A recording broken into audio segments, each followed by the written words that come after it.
পুরো মে মাস জুড়ে দেশের বিভিন্ন জেলায় সমাবেশের পর ২৮ মে ঢাকার পল্টনের কেন্দ্রীয় কার্যালয়ের সামনে যুবদল, ছাত্রদল ও স্বেচ্ছাসেবক দলের তারুণ্যের সমাবেশে ঢল নামে লাখো তরুণের। যোগ দেয় ঢাকা, ময়মনসিংহ, সিলেট, ফরিদপুরের যুবদল, ছাত্রদল ও স্বেচ্ছাসেবক দলের নেতাকর্মীরা। সমাবেশে দলের নেতারা বলেন, যে আস্থা নিয়ে সরকার গড়ে উঠেছিল তার বদলে সরকার শুধু অবজ্ঞাই উপহার দিয়েছে। বিগত আগস্ট এবং জুলাইতে আন্দোলনের প্রথম পর্যায়ে আমাদের বিজয় হয়েছে।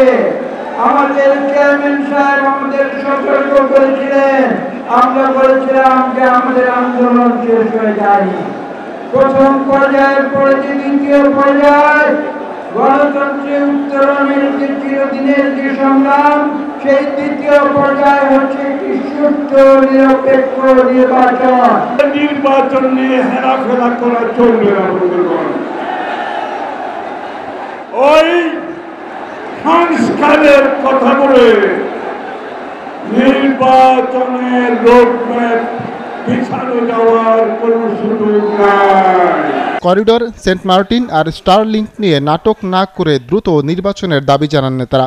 অভিযোগ করেন, নির্বাচন চাওয়াতেই সরকার পদত্যাগের নাটক করছে। আমরা বুঝি Saint Martin, Sajek, corridor, DP World, আপনার স্টারলিংক, আমরা বুঝি আপনি কি করতে যাচ্ছেন। এই দেশের মানুষকে বোকা ভাববেন না, এই দেশের মানুষ বোকা নয়। আমরা নির্বাচনের রোডম্যাপ চেয়েছিলাম, আমরা কারো পদত্যাগ চাইনি। পদত্যাগের নাটক দেখেছে বাংলাদেশের মানুষ। আমরা সুস্পষ্ট জাতীয় সংসদ নির্বাচনের জন্য অতি অবশ্যই ডিসেম্বরের মধ্যে একটি রোডম্যাপ চেয়েছি। বিএনপি নেতারা অভিযোগ করেন, দায়িত্ব নেবার পর অন্তর্বর্তী সরকার জনগণের ভোটের অধিকার ফিরিয়ে দেবার ওয়াদা করলেও সেই ওয়াদা রাখছে না তারা। এই সরকার যে ওয়াদা করেছে যে তারা জনগণের কাছে তাদের অধিকার ফিরিয়ে দেবে, সেই অধিকার অতি দ্রুত ফিরিয়ে দেওয়ার জন্য আমরা আশা করেছিলাম।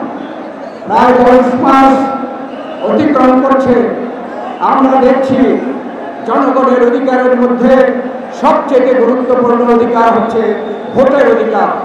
সেই ভোটের অধিকার প্রতিষ্ঠা করার জন্য, দেশে গণতন্ত্র পুনঃপ্রতিষ্ঠা করার জন্য এখন পর্যন্ত কোনো পদক্ষেপ নেয় না।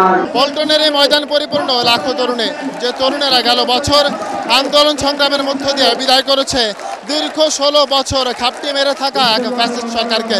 এবার এই তরুণদের নিয়েই একটি নতুন বাংলাদেশ গড়তে চান তারুণ্যের প্রতীক, তারুণ্যের অধিনায়ক তারেক রহমান, যার জন্য প্রয়োজন একটি অবাধ, সুষ্ঠু ও নিরপেক্ষ নির্বাচনের। ফরহাদ ইবনে মালিক, ৭১, ঢাকা।